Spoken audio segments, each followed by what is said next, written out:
여러분, 히브리서 10장 19절부터는 구원받을 성도가 어떻게 살아야 되는지 설명하는 내용입니다. 그죠? 히브리서 기자는 19절부터 25절까지 간단하게 먼저 세 가지로 설명했어요. 그게 뭐였습니까? 믿음, 소망, 사랑. 그래서 믿음이 몇 장이에요? 11장. 소망이 12장. 사랑이 13장. 물론 뭐 정확하게 그러면 12장에는 소망만 있습니까? 이렇게 말하기는 어려워요. 뭐 어느 정도 섞여 있을 수 있지만, 그러나 대표적으로 믿음, 소망, 사랑으로 이렇게 나뉘어요. 믿음, 소망, 사랑으로 하나님께 나아가라고 알려줍니다. 이게 우리가 그동안 3주 동안 살펴봤던 내용이에요. 그러면 이어서 오늘 말씀은요, 히브리서의 두 번째 난해 구절에 속해요.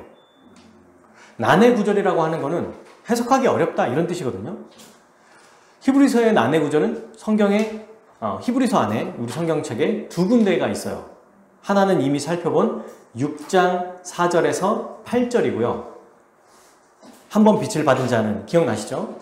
또 하나는 오늘 나와 있는 본문 26절부터 32절까지가 난해 구절이라고 말하는 성경 구절입니다. 근데 여러분 전혀 걱정할 게 없어요. 난해 구절이라고 해도 어렵지 않습니다. 알고 보면 쉬워요. 왜냐하면 히브리서라고 하는 책 전체의 메시지와 전후 문맥이 어떻게 되어 있는지를 알면 이건 금방 풀립니다.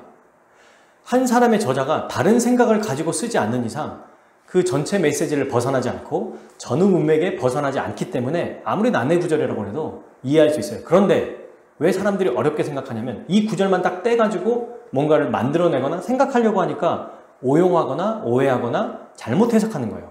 우리는 강점이 있죠. 1장부터 쭉 해왔기 때문에 이걸 강해 설교라고 하잖아요. 메시지 중심으로. 강해 설교는 절 중심으로 하는 게 강해 설교가 아니에요. 문장으로 한다고 강해 설교가 아니에요. 순서대로 한다고 강해 설교가 아니에요. 강해 설교는 메인 아이디어라고 해서 1장 안에 핵심 메시지가 뭔지 이걸 가지고 다뤄가는 게 강해 설교입니다. 자, 그렇게 강해 설교를 해가고 있으니까 난해 구절이 나와도 전혀 두려울 게 없어요. 아, 이런 맥락에서 지금 하는 얘기구나. 이걸 알 수 있습니다. 자, 그러면 오늘 우리에게 주신 하나님의 말씀을 우리가 듣겠습니다. 자, 오늘 본문은 세 문단으로 나눌 수 있어요. 26절부터 31절까지는 한마디로 이거예요. 배교는 하나님이 주신 믿음을 버리는 걸 배교라고 하죠. 신앙을 버리는 거. 배교는 하나님의 무서운 심판을 받는다. 배교하는 건. 32절부터 35절까지는 두 번째 문단이에요. 과거에 너희가 열심히 했던 그 신앙생활을 떠올려라. 마지막 세 번째, 36절부터 39절까지 계속해서 믿음으로 나아가라. 이렇게 세 개의 문단으로 나눌 수 있어요. 자, 아주 간단하게 얘기하면 이런 거죠. 배교하면 하나님의 심판을 받을 거야. 그런데 너희는 그동안 열심히 했던 자들 아니냐. 그러니 계속해서 열심히 해라. 믿음대로 살아라. 이게 다예요. 오늘 말씀에. 자, 그럼 하나씩 볼게요. 26절. 우리가 진리를 아는 지식을 받은 후. 이게 뭡니까? 회심한 후, 중생한 후, 신자가 된 후라는 뜻이에요. 짐짓. 이게 이제 옛날 말이죠. 우리나라 성경에. 아주 쉽습니다. 영어를 보든 타번역을 봐도 이 짐짓은 고의로라는 뜻이에요. 억지로, 일부러, 알면서도 이런 뜻이거든요. 참된 신자가 되고 회심한 자임에도 불구하고 회심했는데 억지로, 일부러 죄를 범하면 다시는 속죄할 제사가 없다. 이 뜻이에요. 여기서 죄는 여러분 일상적인 죄로 여기면 안 됩니다. 일반적인 죄면 누구도 남아있는 사람이 없어요. 여기서 말하는 죄는 29절에 말하는, 나중에 이따가 보겠지만 배교하는 행위를 말해요. 이 죄는. 배교는 뭡니까? 신앙을 버리거나 신앙에서 돌아서는 행위를 말하는 거예요. 근데 이건 불신자가 아니라 신자만이 할 수 있는 겁니다. 배교는. 불신자는 처음부터 뭘 믿어야 돌아설 게 있겠죠. 그러니까 신자에게 하신 얘기예요. 배교는. 이미 진리를 받은 신자에게 뭐라고 말합니까? 이들은 과거를 청산하고 말씀대로 살아가고 있는 자들이잖아요. 그죠? 근데 돌아선다면 더 이상 기회가 없다. 지금 여기서 뭐라고 말하냐면 다시 속하는 제사가 없다는 거예요. 기회가 없다는 얘기입니다. 예수 그리스도의 피로 이미 깨끗함을 받았기 때문에 새로운 뭔가를 추가해서 회개를 얻을 수 있는 기회가 없다는 거예요. 여러분, 이건 너무 당연한 겁니다. 예수님을 안 믿고 버린 자들은 심판을 받죠. 그죠? 그런데 우리가 많은 사람들이 이렇게 생각할 수 있어요. 내가 이렇게 죄를 졌어도 주님이 용서하시겠지. 이거는 하나님의 공의에 어긋나는 거예요. 알면서도 저지른 건 더 큰 심판이 있다고 얘기하는 겁니다. 이렇게 신앙을 버렸을 때 27절 오직 무서운 마음으로 뭐합니까? 심판을 기다린다고 얘기해요. 하나님의 심판받는 일은 무서울 수밖에 없어요. 두려움밖에 없습니다. 근데 그 심판이 어떤 거예요? 대적하는 자를 태울 맹렬한 불이에요. 이 심판은 너 신자야? 아니야. 너 옛날에 나 믿었잖아. 그래? 그러면 너는 패스. 이게 아닙니다. 지금 대적하고 있는 자를 얘기해요. 대적하고 있는 자. 과거에는 열심히 믿었다 할지라도 막판에 믿음을 버린 사람들은 하나님을 대적하는 자들인 거죠. 그죠? 이런 자들에게는 두려움밖에 없습니다. 여러분, 어느 날 가족끼리 밖에서 외식하고 나갈 때 우리가 어렸을 때나 혹은 자녀들에게 이렇게 얘기한 적 있지 않나요? 공공장소에서 너무 크게 잘못했을 때 사람들이 너무 많으니까 굳이 얘를 막 크게 혼내지 못해요. 그럼 뭐라고 말해요?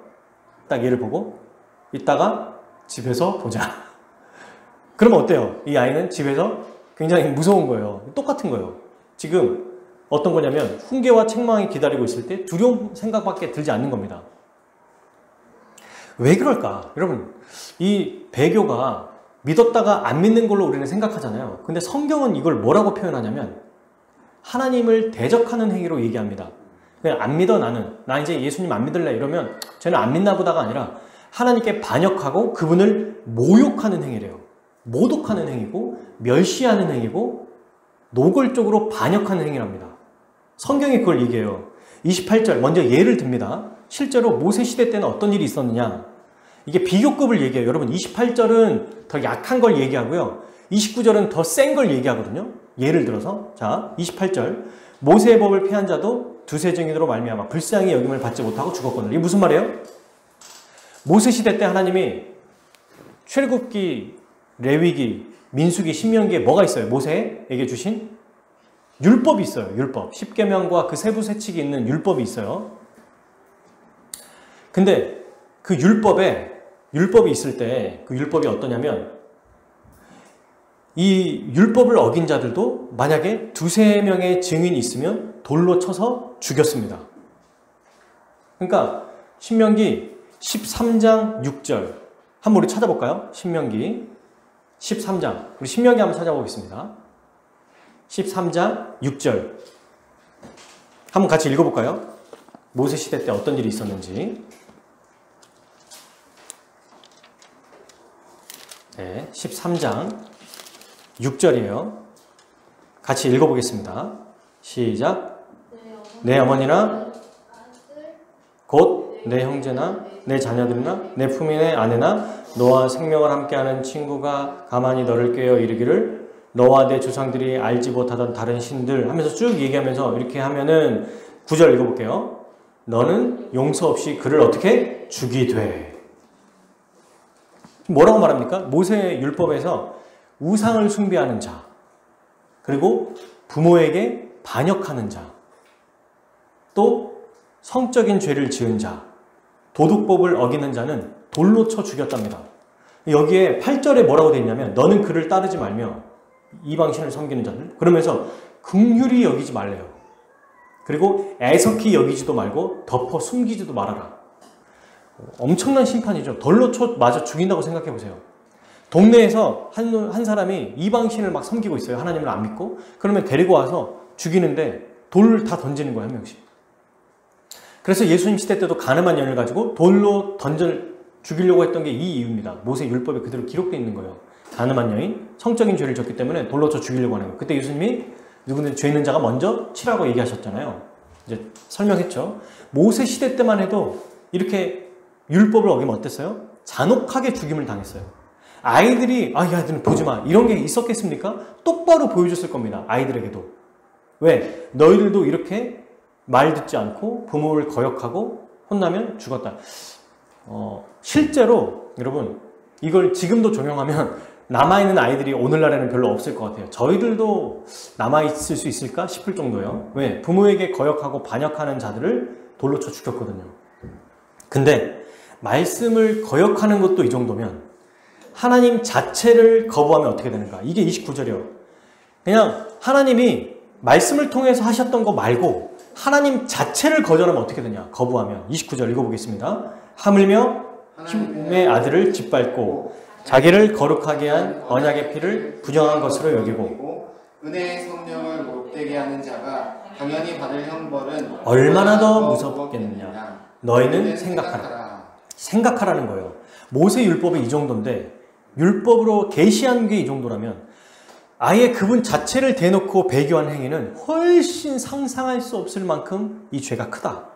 이 얘기를 히브리서 기자가 하는 겁니다. 제가 만들어낸 게 아니에요. 배교했을 때 나쁘다. 뭐 우리는 안타깝다 이렇게 생각하잖아요. 아쉽다. 그냥 다시 돌아왔으면 이런 마음이 드는데 성경은 뭐라고 말하냐면 긍휼히 여기지 말고 애석히 여기지도 말고 완전히 이 사람 어떤 자다? 하나님을 모독하고 배반하고 배척하는 자다. 이렇게 얘기하고 있습니다. 세 가지를 얘기해요. 첫 번째, 배교는 29절에 나오죠. 하나님의 아들을 짓밟는 것. 성부 하나님을 짓밟는 행위입니다. 하나님이 그의 아들을 우리에게 보내주셨죠. 그래서 아들을 짓밟는 거는 아들을 짓밟는 거와 똑같아요. 왜냐하면 주체자가 하나님이시기 때문에 그렇습니다. 여러분, 우리가 대사라는 게 있죠. 미국 대사, 일본 대사, 국가에서 대사가 누구처럼 행세하고 있어요? 그 나라에? 대통령처럼 행세해요. 한 나라가 나라끼리 교류를 할 때 사신을 보내요. 이 사람은 신하입니다. 근데 이 신하를 어떻게 대접해요? 왕처럼 대접해요. 왜? 그 나라를 대표해서 온 거기 때문에 그렇습니다. 근데 그를 모욕하고 짓밟고 죽이면 누구를 죽인 거고 모욕한 거 똑같아요? 왕을 짓밟고 죽이는 거와 똑같습니다. 선물을 받아본 적 있죠? 근데 만약에 대통령에게 선물을 받았어. 별게 아니야. 우리가 봤을 때는 어디서 살 수 있어요. 근데 대통령의 사인이 들어가고 그가 아끼는 물건이면 모두가 볼 수 있는 집안이 가장 잘 보이는 곳에 둘 겁니다. 내가 존경하는 분이라면. 근데 아무리 좋은 거여도 내 원수가 나에게 선물을 준 거면 보지도 않고 쓰레기 통에 버리죠. 그게 뭡니까? 대상에 따라서 우리가 이것을 귀하게 여기고 함부로 여기는 거예요. 그의 아들을 짓밟는 거는 누구를 짓밟는 거예요? 아들을 보내신 하나님을 짓밟는 것입니다. 이 당시 이스라엘에게는, 이 당시 고대 문명에서는 명예가 목숨보다 중요했어요. 지금도 이슬람에는 그런 모습들이 있죠. 자기들의 율법을 어기면 죽여버려요. 명예가 더 중요하고 가문의 족보가 더 중요하니까 자기네들의 명예를 더럽혀서는 안 된다고 하면서 막 이런 말도 안 되는 일이 이루어지고 있지 않습니까? 이 당시에 더 심했다는 거예요. 근데 배교했다, 이거는 어떤 걸 의미하냐면 나중에 이방인들이 예루살렘 성을 무너뜨린 다음에 짓밟았거든요. 그러니까 성전에 들어가서 막 조롱하고 뭐 지성소 들어가 찢어버리고 막 낙서하고 음식 먹고 막 포도주 뿌려버리고 이런 막 난장판을 했던 그런 모습과 똑같다는 거예요. 배교가. 하나님을 완전히 짓밟는 행위다. 두 번째, 배교는 언약의 피를 부정한 것. 성자 하나님, 곧 예수님을 더럽게 여기는 것입니다. 언약의 피를 부정하게 여기는 것은 뭐냐면 원래 이 언약의 피가 누구예요? 그리스도의 피예요.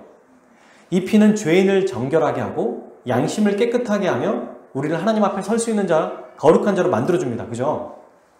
근데 이걸 부정하게 여긴다는 거예요. 더럽게 여긴다는 뜻입니다. 즉 쓰레기 취급하는 겁니다. 여러분, 우리가 고름이 막 짜 있을 때 고름이 터트린 다음에 고름이랑 피가 같이 섞여 나오죠. 그러면 그거를 어떻게 해요?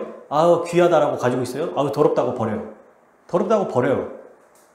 이렇게 취급한다는 거예요. 그리스도의 피를. 근데 그리스도의 피는 우리 기독교 진리의 핵심이거든요. 그러니까 배교하는 건 뭐냐면 불신자와 같이 이 피에는 효력이 없다. 그리고 나아가서 아무짝에 쓸모없는 더러운 것이다 라고 말하는 것과 같다는 거예요. 그리고 세 번째, 배교는 뭐라고 말합니까? 은혜의 성령을 욕되게 하는 자다. 성령 하나님을 배교는 욕되게 하는 것입니다. 왜냐하면 값없이 은혜를 베풀어 주신 성령님의 역사를 멸시하고 악하게 여기는 것이니까 그래요. 서기관들이 예수님이 성령의 능력을 힘입어 귀신을 쫓아냈을 때 뭐라고 했습니까? 저거 바알세불의 힘을 빌려서 한 거다. 예수님이 하나님의 능력, 성령의 능력을 힘입어서 귀신을 쫓아낸 게 아니고 저건 귀신의 왕의 힘을 빌려서 쫓아낸 거야 라고 말했어요. 그래서 예수님이 정말 무시무시한 얘기를 하시죠. 뭐라고 하셨습니까? 마가복음 3장 28절. 누구든지 성령을 모독하는 자는 영원히 사하심을 얻지 못하고 영원한 죄가 되느니라 하시니. 아니, 한 번도 예수님은 회개하는 자는 다 용서받을 수 있다고 얘기하셨는데 뭐라고 하셨냐면 성령을 모독한 자는 영원히 죄사함을 받지 못한다고 얘기했습니다. 왜 그럴까요? 이거는 의도적인 불신이기 때문입니다. 만약에 예수님이 누군지 몰랐을 때는 불신자니까 부정할 수 있잖아요. 근데 예수님이 누군지 뻔히 알고 그분의 능력을 눈앞에 봤음에도 이들이 거역한 것은 아주 명백한 모욕이라는 겁니다. 이 모습과 똑같다는 거예요. 서기관들이 예수님의 기적을 눈으로 목도하면서도 성경을 알기 때문에 이분이 메시아구나, 하나님의 능력을 행하신 우리의 구세주구나 라는 걸 알면서도 뭐라고 말했어요? 귀신이다 라고 말한 거거든요. 배교가 바로 이런 행위라는 겁니다.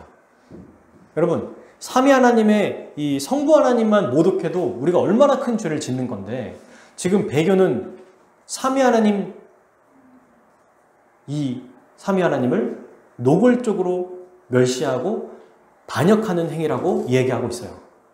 우리가 생각할 때 예수님 믿었다가 더 이상 안 믿고 난 이제 예수님 안 믿을래, 나는 이제 싫어, 뭐 저런 게 뭐가 의미가 있어 라고 하면서 버린 자들, 진짜로 믿음이 없었던 사람 말고, 있었던 것 같은 사람 말고, 정말 믿음이 있었는데 나와 함께 신앙생활 열심히 하고 정말 말씀대로 살다가 그렇게 떠나버린 사람들, 그런 사람들에게 주님이 말씀을 통해서 뭐라고 하고 있어요? 삼위 하나님을 모욕하고 있는 행위다. 이걸 우리가 정말 잘 기억해야 될 것입니다. 우리는 지금 배교하고 있진 않아요.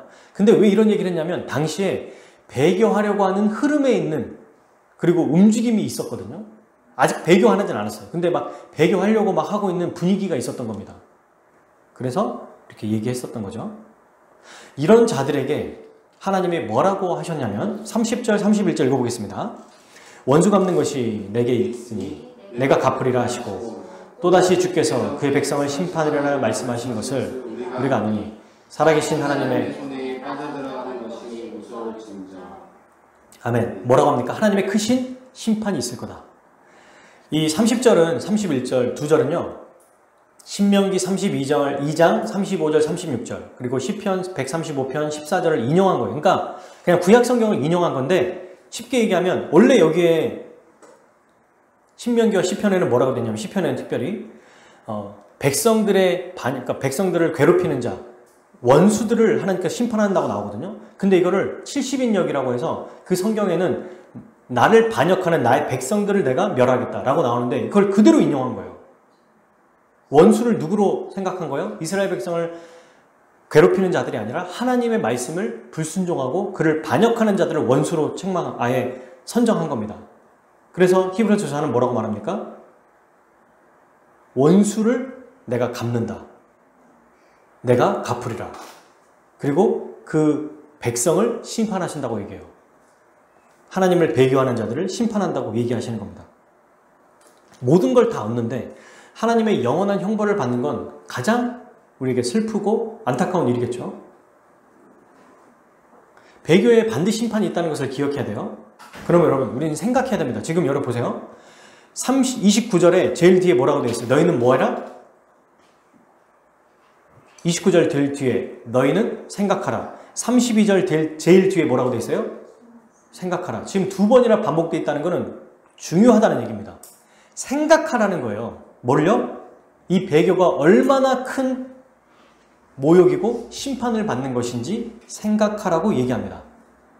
그래서 은혜의 복음을 받고 신자가 된 자들, 우리에게 뭐라고 얘기하냐면 생각하라는 거예요. 이 일들을 생각해라. 믿음을 버리는 것, 저버리는 것, 이거 생각해야 된다. 잊지 마라. 기억해라. 너무너무 중요하다. 근데 실제로 그러면 아주 현실적으로 와닿진 않죠. 어떤 면에서는 우리에게. 왜? 우린 지금 배교하고 있는 과정은 아니거든요. 그런 유혹이 있는 건 아니에요. 그럼 이들은요? 이들은 그런 유혹이 있습니다. 근데 우리도 잘 생각해보면 이들에게 유혹이 있기 때문에 그들에게만 해당되는 것은 아니에요. 우리도 이런 위험에 처할 수 있다는 것을 먼저 기억하고, 그러면 이 말씀을 아주 협박하기 위해서 주신 거냐? 아닙니다. 곧바로 뒤에 나오죠. 32절. 전날에 너희가 빛을 받은 후에, 이건 역시 앞에서 진리를 받은 후랑 똑같은 거예요. 회심하고 주님의 은혜를 받은 후에 뭐 했어요? 고난의 큰 싸움을 견디어냈다. 너희가 이걸 했다는 거예요. 너희 배교했으니 배교하게 되면 이런 저주를 받을 거다라고 하면서 그냥 이들에게 경고로 끝나는 게 아니고 지금 너희가 과거에 했던 것을 기억해라. 무슨 말이에요? 그동안 열심히 했잖아. 그러니 그 열심히 했던 그 믿음을 뭐해라? 붙잡아라. 기억해라. 경고와 함께 아주 강력한 권면입니다. 전날이 언제요? 어제요? 지난날을 얘기해요. 그때 고난에서 큰 싸움을 견뎌냈습니다. 과거에 경험이 있다는 거예요, 여러분. 우리 신자에게는 이런 경험들이 있습니다. 과거에 믿음으로 살면서 괴롭힘 당했던 것들, 어려움을 겪었던 것들, 이런 것들이 있어요. 교회도 마찬가지죠. 그러면서 실제로 배교하면 이런 일이 일어나는데 너희들이 이런 일이 일어날 거다라고 말하기보다 이런 일이 일어나면 조심하면서 과거에 너희가 열심히 했던 그때 생각해봐. 정말 열심히 했잖아. 우리가 누구를 위로할 때 여러분 이런 얘기 하잖아요. 지금 당장 너무 어려워요? 너무 막 힘들어요? 야야, 너 이렇게 되면 큰일 나. 이렇게 말하면서도 뭐라고 말해요? 근데 너 이전에도 이거 잘 버텼잖아. 야, 너 과거에도 잘했잖아. 잘 이겨냈잖아. 그러니까 힘내자. 이 말입니다, 이게. 너 못하면 죽어? 이게 아니고 잘했잖아. 잘해왔잖아. 그러니 계속해서 우리 잘해나가자. 이렇게 얘기하고 있는 거예요. 제가 이거 예를 한번 들어볼게요. 배를 타는 아들과 아버지가 있었어요. 이 아버지는 아들이 한 명 있었습니다. 날마다 배를 태우면서 바다에서 어떻게 운항해야 되는지 나침판과 배 안에 보면 모니터가 있더라고요. 그걸 보고 어디로 가야 되는지 보여줍니다. 그래서 이제 아이가 장성해서 아이들에게 배를 물려줘요. 사랑하는 아들아, 이제 배를 내가 너에게 물려주는데 이 배를 운항할 때는 반드시 나와 같이 했던 거 잊지 마라. 나침판 방향을 잘 보고 운전하고 앞에 모니터를 보고 암석이나 또 다른 배가 있으면 피해 가야 돼. 우리가 그리고 갔던 길만 가라. 계속 수십 년 동안 다녔던 이 길 기억하지? 그 길로 가면 돼. 그런데 혹시나 네가 어느 순간 갑자기 나침반을 버리고 싶고 또 마음대로 운항하고 싶은 마음이 들었을 때 만약 그렇게 했다가는 네가 큰 장애물에 부딪혀 암초에 부딪혀서 배가 부딪히고 목숨을 잃게 될 것이야. 그러니 나침판, 그동안 우리가 해왔던 거, 우리가 폭풍과 바람과 수많은 비가 왔을지라도 이겨냈던 그 길, 그리고 그 방식대로 하면 돼? 나와 함께 많은 어려움을 헤쳐나갔지 않았니? 그렇게 하면 된다. 한눈 팔지 말고 꿋꿋하게 그 길 가면 된다. 알았지? 화이팅! 라고 하면서 배를 물려줘요. 이거와 똑같다는 거예요. 지금 히브리 저자가 우리에게 하는 얘기가. 이렇게 되면 죽을 거다. 야, 너 차를 물려줬을 때 200km까지 달리면 죽어. 진짜 죽으라고 그 얘기한 거예요? 하지 말라고 하는 거죠. 도로교통법대로 110이면 110까지, 100이면 100. 어린이 구역에서는, 보호구역에서는 30까지. 이걸 지키라고 말합니다. 더 했다가는 큰일 난다. 그 말은 뭐예요? 큰일 나기를 바라는 겁니까? 아니죠. 큰일 나지 않도록 먼저 상기시켜주고 그리고 그걸 통해서 더 자극을 받게 하는 거예요. 아, 진짜 저러면 안 되겠구나. 원래도 안 그랬는데 더 강력하게 안 해야겠다는 마음을 갖게 하는 겁니다. 격려죠. 아주 강력한 격려자 권면입니다. 근데 이들이 과거에 그럼 어떤 일을 했길래 그런 칭찬을 하는가? 33절과 34절이에요. 혹 비방과 환난으로서 사람의 구경거리가 되고, 이게 첫 번째였고, 또 이런 형편에 있는 자들과 사귀는 자, 두 번째, 너희가 같은 자를 동정하고 동정하고, 세 번째, 너희 소유를 빼앗기는 것도 기쁘게 당했다. 네 번째, 총 네 가지의 모습이 있습니다. 직접 이들이 경험한 게 두 가지고요. 다른 사람을 공감해 주는 게 두 가지예요. 그게 33절과 34절이에요. 앞뒤로 돼 있어요. 직접 공감한 거는. 공감한 게 뭡니까? 비방과 환난으로 사람에게 구경거리가 된 것 하나랑 34절에 너희 소유를 빼앗기는 것. 처음과 끝에 나와 있죠. 직접 경험한 게. 그죠? 그리고 간접적으로 동정한 게 뭐예요? 이런 형편에 있는 자들과 사귀는 자가 됐다는 거. 33절 후반. 그 다음에 34절 첫 번째. 갇힌 자를 동정하는 것. 이렇게 두 가지가 있어요. 자, 첫 번째. 성도들에게 비난과 환난으로 사람에게 구경거리가 된 건 뭐냐면 구경거리가 됐다. 여러분, 오늘날도 구경거리가 된 건 굉장히 모욕적이잖아요. 당시의 구경거리는 원형 경기장이 있었거든요. 로마에. 거기에 아예 풀어놓고 아주 적대적이고 냉소적인 구경거리가 되어 있습니다. 거기서 욕을 모든 사람들 만인 앞에서 욕을 먹고 침박틈을 받고 매도 맞고 때로는 죽기도 했어요. 그리고 관람 대상이 됐습니다. 실제로 그 기록을 보니까 서커스를 하는데 서커스가 지금처럼 뭐 재밌는 게 아니라 뭐 죽이기도 하고 죽기도 하고 이런 서커스가 있잖아요. 근데 이때 이들을 뭘로 썼냐면 무대에 불을 밝히는 횃불로 사용했답니다. 사람을. 이들을 불 밝히는 불로 사용한 거예요. 얼마나 잔인해요. 그러니까 구경거리인 거예요. 뭘 보려고 도구로 쓴 거야. 불 태우려고. 아예 횃불로 쓴 거야, 이 사람을. 이게 구경거리였어요. 그리고 두 번째, 소유를 빼앗겼습니다. 왜냐하면 로마에서 가장 크게 두려움을 주게 하는 거, 낙심시키게 하는 게 재산을 몰수하는 거였거든요. 재산을 다 뺏어버리는 거예요. 뭘 먹고 살 겁니까? 재산을 뺏기면. 근데도 이 사람들은 기쁨으로 감수했어요. 대단하지 않나요? 근데 이거는 예수님이 십자가 고난을 받고 죽으신 거와 똑같아요. 모욕받고 침뱉음 받고 로마 군인에게까지 욕을 받았잖아요. 마지막 십자가에 달렸는데 왼편에 있는 강도에게까지도 욕을 먹었어요. 예수님이 받은 고통을 똑같이 경험한 겁니다, 이들이. 그리고 두 번째, 다른 지체를 공감한 일도 두 가지였어요. 자기처럼 공개적인 구경거리가 된 자들의 뭐가 됐다? 동료가 됐다. 여러분, 이거는 쉽지 않은 일이에요. 우리 민주화 운동을 하셨던 우리 믿음의 우리 그 역사적 인물들, 4.19든 뭐든 이렇게 하셨던 분들을 보면은 그 고문을 당하고 온 다음에 다시 이걸 떠올리기 너무 힘들어 하잖아요. 근데 옆집에 있는 또 누군가가 그걸 당했어요. 그러면 가서 탄원하러 가는 거야. 그 악몽을 떠올리면서 나도 또 당할지도 모르는데 동료라고 말하면서 탄원하는 거랑 똑같은 거예요. 이 쉬운 일이 아닙니다. 동료가 돼줬다는 거는 또 그 일을 당할지도 모른다는 거예요. 그리고 쉬쉬쉬하고 이제는 내 일은 끝났다라고 하는 게 아니라 계속해서 모른 척하지 않고 함께 이 짐을 짊어지는 것을 말하는 거죠. 그리고 갇힌 자를 도와줬다. 이 공감은, 여러분, 동정은 전에도 얘기했지만 그냥 마음으로 말해주는 게 아니라 물질적이고 영적인 필요까지 다 나누는 게 바로 여기서 말하는 성경의 동정이에요. 고난까지 나눴습니다. 어려움이 있으면 저 사람만 때리지 말고 우리도 같이 이걸 짊어지겠다 하면서 같이 당하는 거예요. 그리고 당시에 갇힌 자가 누구냐면 감옥에 갇힌 사람들인데, 오늘날에는 감옥이 어때요? 먹을 것도 주고 잠도 재워주죠. 아무리 흉악범이어도. 인권이라고 그래가지고. 이 당시에는 돌보는 사람이 없었기 때문에 가둬놓고 간수가 안 들어오면 그냥 죽는 거예요. 옷은 늘 더러운 옷 그대로겠죠. 땀 냄새 나고 썩는 냄새. 그러니까 매우 큰 어려움에 처했는데 간수도 잘 안 돌보는 이 죄인들을 이들은 끊임없이 찾아와서 돌봐줬다는 거예요. 이때도 어떻겠습니까? 뭐 매 맞을 수도 있고 또 똑같은 놈들이라면서 또 똑같이 혼날 수도 있었겠죠. 이런 일들을 했었던 거예요.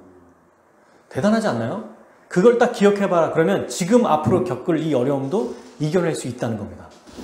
이게 성경이 우리에게 알려준 믿음으로 살아가는 방식의 아주 중요한 모습이에요.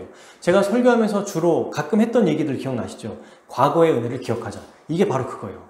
과거에게 우리에게 베풀어 주셨던 은혜, 우리가 믿음으로 살았던 그 경험을 기억하자는 겁니다. 근데 이렇게 할 수 있었던 원인이 뭘까요? 물론 하나님께서 나에게 이런 은혜 주셨지도 있지만 두 가지를 얘기해요, 성경에서. 바로 37절과 38절의 내용입니다. 읽어볼까요? 시작. 잠시 잠깐 후면 오실리가 오시리니 지체하지 아니하시리라. 나의 의인은 믿음으로 말미암아 살리라. 또한 뒤로 물러가면 내 마음이 그를 기뻐하지 아니하리라 하셨느니라. 아멘. 36절도 읽어볼게요. 34절 후반 4절과 36절 5절도. 너희가 갇힌 자를 동정하고 너희 소유를 빼앗기는 것도 기쁘게 당한 것은 더 낫고 연구한 소유가 있는 줄 알미라. 그러므로 너희 담대함을 버리지 말라. 이것이 큰 상을 얻게 하느니라. 아멘. 이렇게 쭉 우리가 다 읽었는데 두 가지가 있다는 거예요. 이렇게 할 수 있었던 원인. 그게 뭡니까? 영원한, 지금 눈앞에 있는 소유가 아니라 영구한 소유가 있다는 거예요. 34절. 이 영구한 소유가 뭡니까? 영원한 삶이죠. 천국 백성의 삶, 하나님 나라를 받는 것, 이게 있다라는 것을 알았기 때문입니다. 지금 재산이 빼앗겨도 이걸 빼앗기는 게 하늘에서는 더 쌓이고 있다라는 것을 알고 있다는 거예요. 다 빼앗겨도 하나님 나라에서는 이 위대하고 엄청난 왕, 이 나라의 삶이 나에게 주어질 것이다. 이것을 알고 있었던 겁니다. 두 번째, 우리 주님이 지체하지 않고 오실 거라는 것을 알고 있었기 때문이에요. 곧 오신다는 것을 알고 있었던 겁니다. 그래서 이들은 예수님의 말씀대로 그 말씀대로 살았던 자들인 거예요. 예수님이 뭐라고 말씀하셨어요? 산상수훈에서 마태복음 5장 10절에서 12절 들어보세요. 의를 위하여 박해를 받은 자는 복이 있나니 천국이 그들의 것임이라.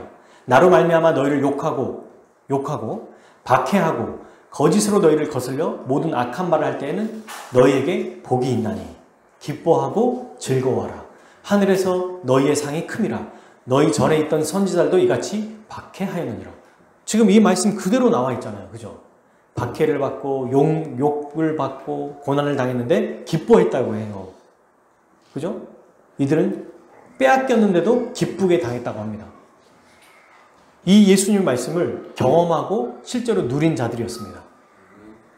그렇기에 뭐라고 말합니까? 35절. 그러므로 너희의 담대함을 뭐해라? 버리지 마라. 여러분, 저를 한번 보실래요? 새로운 걸 하라고 말하고 있는 게 아니에요. 믿음을 유지하기 위해서는 뭔가 새로운 걸 또 얻고 새로운 뭔가 열심을 가져라가 아니라 과거에 주셨던 그 은혜, 그 믿음을 저버리지 말라고 하고 있어요. 담대함을 버리지 말라고 얘기합니다. 새로운 거 얻어라, 취득해라, 자격증 따라 이게 아니죠. 가지고 있는 주님이 너희를 통해 너희에게 주신 담대함을 가지고 있는 이 담대함을 버리지 말라고 말하고 있어요. 지금까지 보였던 그 믿음의 행동을 그치지 마라. 계속해라. 어떤 상황에도 용기를 잃지 마라. 이 얘기입니다. 담대함을 두 가지로 해석하거든요. 확신과 용기로 해석해요. 그러니 타 번역에는 실제로 이렇게 되어 있습니다. 이전부터 가지고 있던 그 확신을 잃지 마십시오. 이전부터 가지고 있던 그 용기를 잃어버리지 마십시오. 이렇게 얘기하고 있어요. 왜 이런 얘기를 할까요? 왜? 잘하고 있었는데. 왜냐하면 하나님의 뜻을 행했었다는 그 과거의 행동이 앞으로의 삶까지 보증해주지 않습니다. 사랑하는 여러분. 과거에 우리가 정말 젊을 때 열심히 주를 위해 살았던 때가 있어요. 지금도 그렇게 살고 있고요. 근데 그게 미래까지 보장해주는 건 아니에요. 우리 주님이 그 일을 하셨지만 우리의 행동 자체가 지금 가만히 있어도 이미 난 이전에 내가 그래도 왕년에 열심히 일했어. 내가 애들 데리고 우리 부모님들 세대에 얼마나 열심히 했는 줄 알아? 라고 했는데 그게 오늘까지 가만히 있다고 이어지고 있다는 것은 아니라는 거예요. 그 후에도 지속적으로 믿음의 선한 싸움을 해야 된다고 말합니다. 그래서 바울이 디모데에게 믿음의 선한 싸움을 하라고 얘기하고 있는 거죠. 이미 과거에 열심히 했으면 그대로 내버려 둬라. 너 돈 많이 벌어놨으면 그거 갖고 살아 라고 하면 되잖아요. 돈은. 근데 신앙은 그때 열심히 했던 거 기억하고 지금도 그때처럼 살아 라고 말하고 있는 거예요. 그때 열심히 했지. 그러면 가만히 있어도 그냥 그래도 믿음이 점점점 쇠퇴하진 않을 거야. 너 열심히 해왔잖아. 그게 하나의 재산처럼 너에게 있을 거야 라고 말하지 않습니다. 그때는 그때고 지금은 지금이라는 거예요. 과거의 영광에 매몰되지 말라는 얘기입니다. 과거를 보되 기억하고 생각하고 다시 그때의 모습을 기억하면서 열심을 내라는 얘기지 머무르라는 얘기는 아니에요. 과거의 좋은 모습이 현재의 노력 없이 지속되지 않는다는 얘기죠. 우리가 굉장히 중요한 얘기인 것 같아요. 신자들에게. 여러분, 이거에 대한 아주 유명한 일화가 하나 있어요. 천재 화가이자 또 두뇌에서도 아마 세계에서 가장 뛰어난 사람이 아인슈타인도 있지만 레오나르도 다빈치라고 하죠. 공학, 미술, 음악 모든 곳에서 다 뛰어난 사람이잖아요. 근데 다빈치가 7년 동안 그림 그린 게 있습니다. 뭔지 아세요? 최후의 만찬이라고 하는 그림이에요. 맞아. 예수님이랑 그렇지. 12명의 제자들이 이렇게 딱 있는 거, 기대고 있고 하고 있는 그 장면 있죠? 거기에서 두 사람의 얼굴만 빼고 다 그렸어요. 두 사람이 누굴까요? 두 사람의 얼굴만 못 그린 거예요. 지금 계속 어떻게 해야 될지를 몰라서 다빈치가. 누군지 아세요? 한번 맞춰보세요. 그냥. 누굴까요? 유다? 맞아요. 유다 얼굴을 어떻게 그려야 될지 고민했어요. 또 주인공 예수님. 예수님과 가룟 유다를 어떻게 그려야 되나 그러니까 마지막엔 다 그렸어. 근데 제일 마지막에 못 그렸다는 거야. 이거를. 이 두 사람의 얼굴을. 그래서 작품이 끝나지 않았던 거예요. 그래서 이제 계속 고민하고 있다가 이제 사람들이 추천합니다. 저기 어떤 공작 한 분이 계신데 너무 선하고 정말 저 사람은 유하고 온유하고 오래 참고 너무 훌륭한 사람입니다. 찾아갔더니 조반니라고 하는 공작인 거예요. 이 사람에게 가서 봤더니 아니나 다를까 너무 선하고 너무 멋져요. 그래서 이 사람의 얼굴을 보고 예수님의 얼굴을 그렸어요. 근데 이제 한 사람이 남았죠. 가룟 유다. 어떻게 그려야 되나 계속 고민한 거예요. 고민하다가 시간이 한참 지났습니다. 못 그렸던 거예요. 그러다가 이제 감옥에 있는 사람 중에 한 명이 가룟 유다랑 약간 비슷할 것 같다라고 해서 이제 그 사람을 추천해 줬어요. 다빈치가 이제 가서 딱 봤더니 아니나 다를까 왠지 딱 봐도 가룟 유다처럼 생긴 거예요. 모르죠, 가룟 유다가 어떤 사람인지. 근데 이제 그 뭐 작가의 느낌인지 모르겠지만 그래서 그 사람과 면담해서 내가 그려도 되겠냐 해서 너무 흔쾌히 또 이제 허락을 해줍니다. 그림을 다 그렸어요. 그림을 다 그리고 이제 끝났어요. 작품이 나왔습니다. 그래서 이제 딱 가려고 하는데 이 감옥에 갇힌 사람이 물어봐요. 혹시 저 누군지 기억 안 나시나요? 저 조반니 공작입니다. 예수님 얼굴 그렸던 그 사람이 몇 년 후에 감옥에 있었던 거야. 그리고 감옥에 있는 얼굴이 이미 가룟 유다처럼. 지금 이게 뭘 얘기하는 겁니까? 옛날에 선하고 아름다웠던 그 얼굴이, 그 모습이 그대로 유지된 게 아니라는 거예요. 시간이 지나니까 가룟 유다 같은 얼굴로 변했던 거예요. 이건 실제 일화거든요. 실화. 여러분, 우리의 믿음의 삶은 과거의 영광에 취해서 끝나는 게 아니에요. 여전히 계속돼야 됩니다. 그래서 생각하라고 2번이나 얘기하고 있죠. 히브리서 기자가. 어떻게 그러면 이 믿음을 지켜야 되는가? 담대함을 버리지 말라고 했어요. 담대함이 히브리서로 말하면 믿음이거든요. 어떤 믿음이냐? 확신이 있는 믿음, 용기 있는 믿음. 그리고 36절을 볼까요? 너희에게 뭐가 필요하다? 인내가 필요하다. 3번째, 인내하는 믿음. 그래서 오늘 말씀의 핵심은 3가지입니다. 어떤 믿음을 잃지 말아야 되나? 3가지. 확신하는 믿음, 용기 있는 믿음, 인내하는 믿음. 이걸 버리지 말라는 거예요. 이게 우리에게 있다는 겁니다. 있어요. 개발하라는 게 아니고 있어요, 우리에게. 이걸 버리지 말아라. 확신하는 믿음이 뭐냐면 예수님이 우리의 구원을 위해 다 이루셨다는 것을 확신하는 거예요. 그죠? 그러니까 우리가 하나님 앞에 섰을 때, 우리가 날마다 죄인으로서 다시 섰을 때는 어디에 서는 거예요? 나의 행위, 나의 재능, 나의 능력에 서는 게 아닙니다. 그리스도께서 값없이 우리에게 주어진 은혜 위에 굳건히 서 있는 확신이 있는 믿음이에요. 먼저 이걸 우리가 항상 이 순서가 굉장히 중요하겠죠? 이걸 기억해야 되는 거예요. 은혜의 보좌 앞에 어떻게 담대히 나가요? 그리스도 때문에. 우리 때문이 아니에요. 그리스도의 피 때문에 우리가 하나님 앞에 설 수 있는 거와 마찬가지예요. 이 확신은 우리의 경험의 확신도 아니고 우리의 노력의 확신이 아니에요. 그리스도가 하신 그 일에 대한 확신입니다. 이 믿음을 지키라는 거예요. 2번째, 용기 있는 믿음입니다. 어떤 용기예요? 저는 용기라고 했을 때 이 담대함의 2가지 용어가 확신과 용기라고 그랬잖아요. 그냥 뭔가 이런 용기라고 생각했어요. 처음에는 모두가 못할 때 누군가 한 명이 딱 나서가지고 내가 얘기하겠습니다 이런 거 있죠. 또는 우리 뭐 쥐들끼리 이제 얘기할 때 우리가 고양이를 피하자. 누가 그 고양이 목에 방울 달래. 이런 용기인 줄 알았는데 그런 용기가 아닙니다. 이 용기는. 어떤 용기냐면 버티는 용기예요. 버티는 용기. 데이비드 웨이스라고 하는 아주 훌륭한 신학자이자 목사님이 이렇게 얘기하세요. 교회에 미래를 여는, 제가 약간 의역을 좀 해봤어요. 미래를 여는 열쇠는 거의 그대로입니다. 마케팅주의자와 이머전트 그룹. 이머전트와 마케팅이 뭐냐면 교회를 현대 사회와 문화에 적응하려고 복음을 흐트려 놓거나 타협하거나 변질시킨 사람들을 말해요. 이 데이비드 웨이스가 한 얘기예요. 마케팅 하는 교회, 이머전트라고 해서, 이머전트는 뭐냐면 오늘날 영성을 막 추구하는 사람들이 있어요. 불 꺼놓고 예배를 드리고 촛불로 예배를 드린다든지, 설교는 목사만 하냐 우리도 할 수 있다 해가지고 뭔가 영적인 걸 추구하는 사람들 있죠. 히피들 보면은 막 무슨 의식 치르는 것처럼. 마케팅은 뭐예요? 대형 크게 지어놓는 거, 막 뭔가 쇼핑몰 같이 딱 봐도 그냥 입덕 벌어지는 거, 편안한 거, 교회 의자가 그냥 영화관 같이 이렇게 딱 누워서 볼 수 있게 하는 거, 딱 들어가도 아주 아름다운 멜로디로 그냥 딱 들어가자마자 현혹시키는 거, 막 밴드가 있고.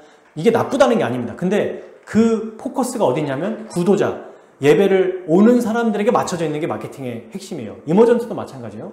하나님의 말씀에 의해서 사람들이 니들이 바꿔야 돼가 아니라 이 사람들을 위해서 말씀을 바꿔버리는 거예요. 형식도 바꾸고 모습도 바꾸고 외형도 바꾸는 거. 그런 자들을 뭐라고 하냐면 복음을 흐트려 놓거나 타협하거나 변질시키는 자들이라고 말해요. 근데 이런 자들에게서 보게 되는 굴복의 태도가 아니다. 이걸 굴복이라고 말합니다. 교회가 미래가 있는 것은 이런 자들과 같이 굴복하는 태도가 아니다. 그것은 용기다. 어떤 용기냐면 성경적인 기독교가 오랜 세월을 가로지르며 늘 견지해 온 것을 충실해 하고자 하는 용기가 바로 필요하다. 말씀대로 그대로 하려고 했던 그 믿음의 사람들처럼 살려면 용기가 필요하다는 거예요. 이분은 여러분 지금 살아계신 분이에요. 고든 코넬이라고 해서 미국의 신학교 교수님입니다. 근데 그분이 몇 년 전에 내신 책이 용기가 필요하다는 거예요. 오늘날도 기독교인으로 살기 위해서는. 그래서 뭐라고 말하냐면 여러분 이들과 같이 우리가 실제로 재산을 몰수당하거나 실제로 그런 이슬람이나 이런 데는 있겠지만 21세기 서구 문화와 민주주의가 펼쳐져 있는 자본주의 시대에서는 목숨까지 잃지는 않아요. 재산이 몰수당하진 않아요. 종교를 우리가 기독교를 믿는다고 해서. 근데 어떤 용기가 필요한다고 얘기하냐면 말씀대로 살아갈 때 비난을 받는다는 거예요. 정말 말씀대로 살아가려고 할 때 가족들에게도 욕을 받고 오해를 받아요. 지지해주지 않는 상황이에요. 협조적이지도 않습니다. 응원해주지도 않아요. 이런 곳에서 뭐가 필요하냐면 용기가 필요하다는 겁니다. 그러면서 뭐라고 말하냐면 오랜 세월을 가로지르며 늘 견지해온 것. 믿음으로 살아간 모든 믿음의 사람들이 이렇게 살았기 때문에 이것을 기억해라. 이건 우리가 한 일이 아니잖아요. 근데 과거 우리 믿음의 선배들이 했던 그 과거의 일을 기억하라는 겁니다. 그래서 용기가 필요하다는 얘기죠. 세 번째, 인내하는 믿음이에요. 36절 너희에게 인내가 필요하면 너희가 하나님의 뜻을 행하기 위해 약속하신 것을 받기 위함이다.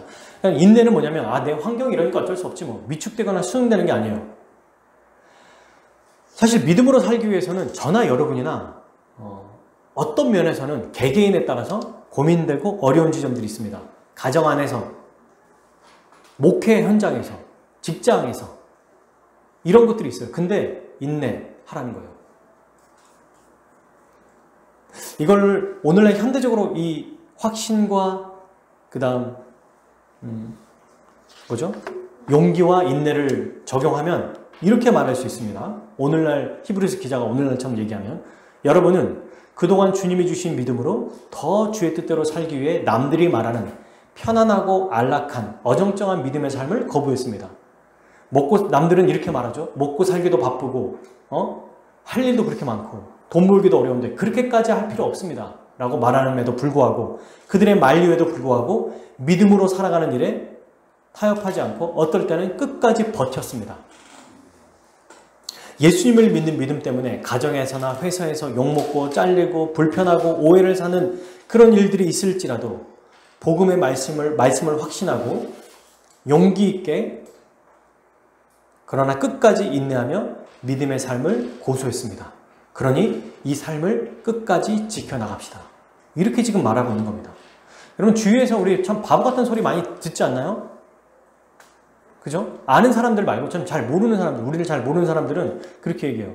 우리가 아는 친한 사람들이 점점점 이렇게 줄어들어서 이렇게 믿음으로 사는 사람들만 좀 그런 거고 만약에 안 믿는 사람들과 지나면 야 너만 신자냐? 너만 잘났냐? 너만 광신도냐? 바보 같은 삶 아니냐? 굳이 그렇게까지 살아야 돼? 이런 얘기를 들을 수밖에 없거든요. 심지어는 가족들 안에서도 이런 얘기를 들어요. 그랬을 때 속상하고 아프고 힘들지라도 너희는 끝까지 견뎠던 사람들이다. 그러니 계속해서 전진해 나가자. 여러분, 근데 신기한 게 전진해 나가는 게 버티는 거라고 얘기하거든요. 그러니까 앞으로 나가야 되잖아요. 그러려면 움직여야 되는데 버티는 것도 나가는 거래요.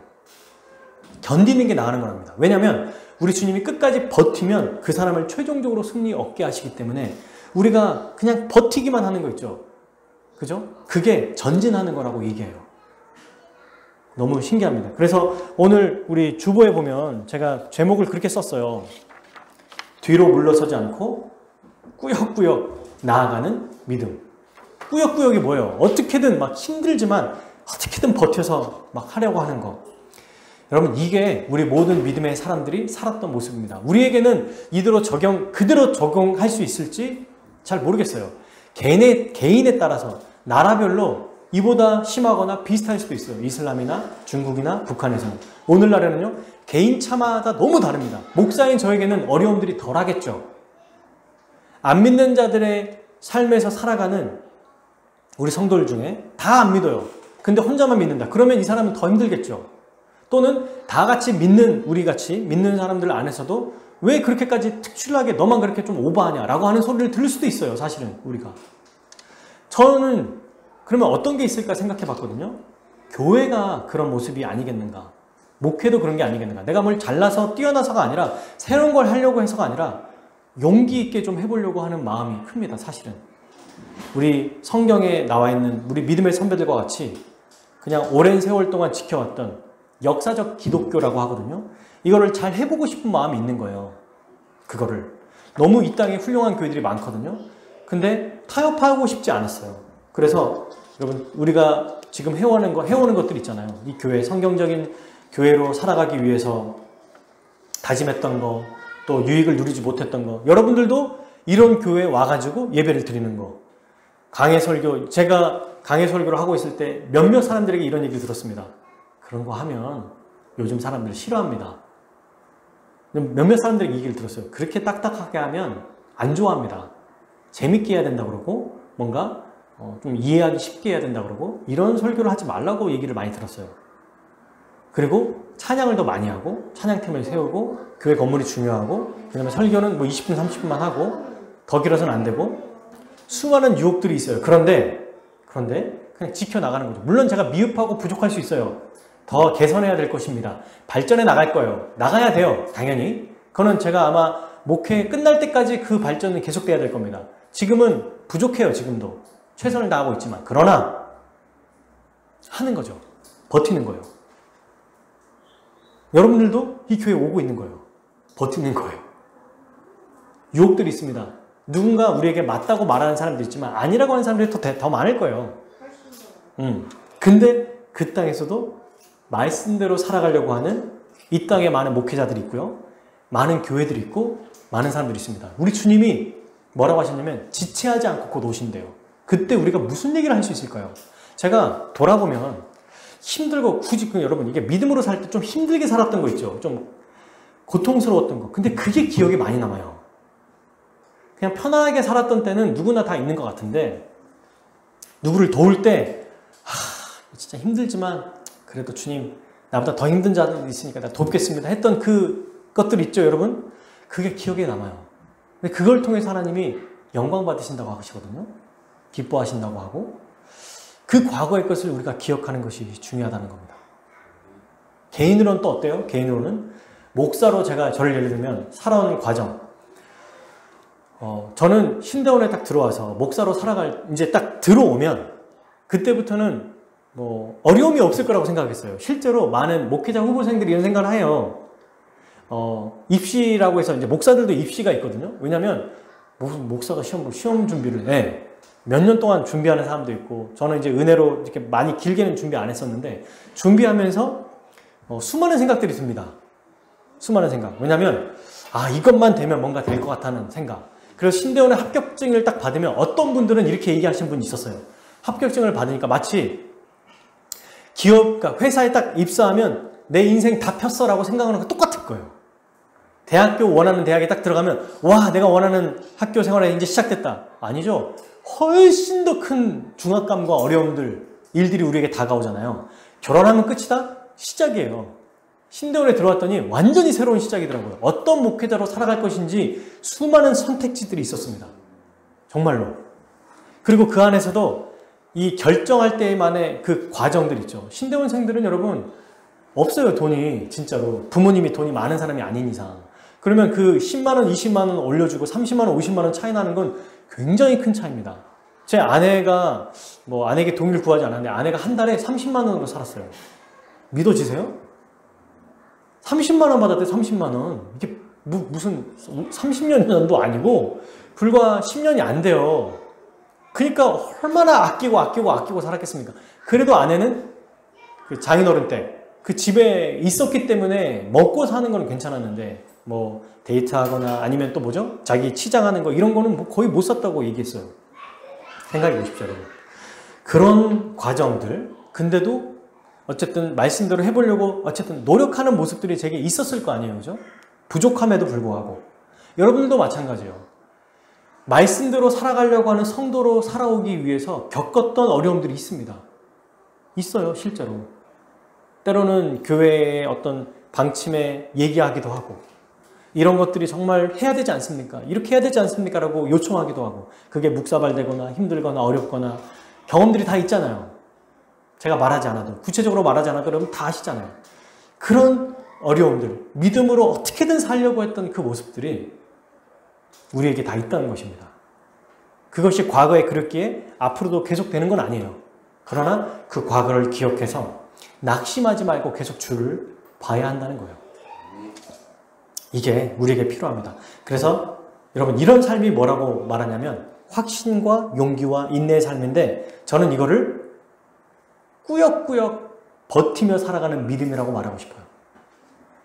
그거를 우리 히브리서 기자는 한 구절로 표현했습니다. 39절 한번 읽어보겠습니다. 마지막 38절 39절인데 39절 시작. 우리는 뒤로 물러가 멸망할 자가 아니요 오직 영혼을 구원함에 이르는 믿음을 가진 자니라. 아멘. 신자는 어떤 자냐? 라고 하면서 37절 38절에 하박국 선지자 얘기를 하거든요. 신자는 누구냐? 의인은 믿음으로 사는 자다. 담대함을 버리지 않는 자다. 과거 했던 거 그대로 버티는 자다. 이게 믿음으로 사는 자예요. 그러면서 뭐라고 그래요? 뒤로 물러가지 마라. 물러서지 말라는 거예요.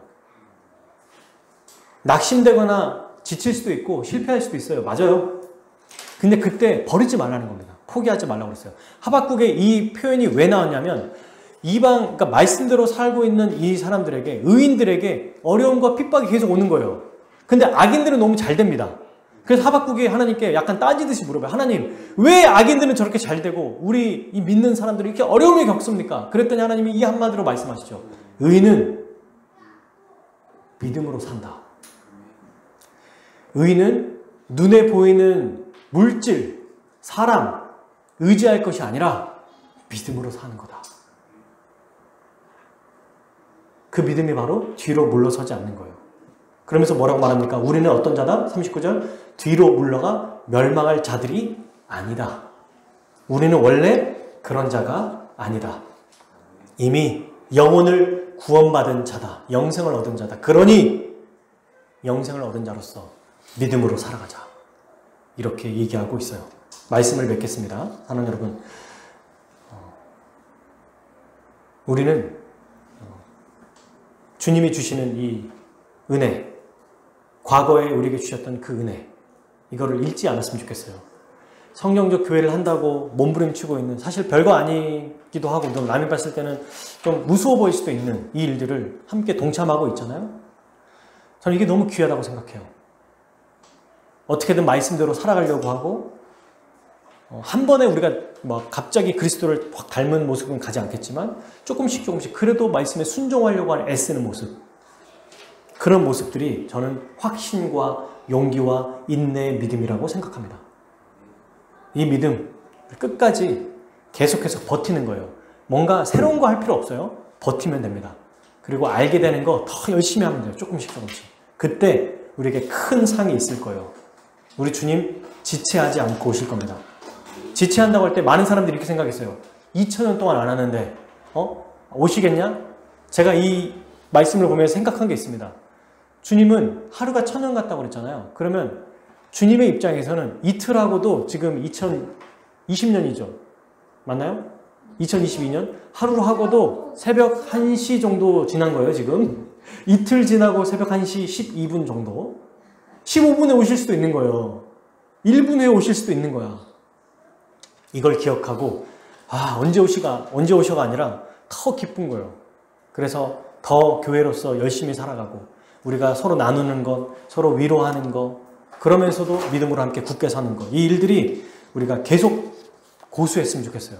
그리고 동시에 부족한 점들이 있다면, 우리의 과거로 부족하다면 교회는 한 몸이잖아요. 이미 우리 믿음의 선배들이 살았던 그 교회의 모습을 생각하면서 오늘 성경뿐만 아니라 또 정말 훌륭한 우리 믿음의 선배들의 모습을 보면서 아, 우리도 저렇게 살아야겠다. 이런 마음을 가지고 믿음으로 살았으면 좋겠습니다.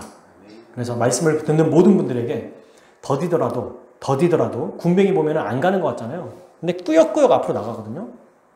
버티는 믿음, 인내하는 믿음, 뒤돌아서지 않는 믿음. 오늘 히브리서 말씀에 포기하지 않고 용기 있게 살아가는 이 믿음이 우리에게 항상 나타나기를 축복하고 기도합니다. 함께 우리 기도합시다.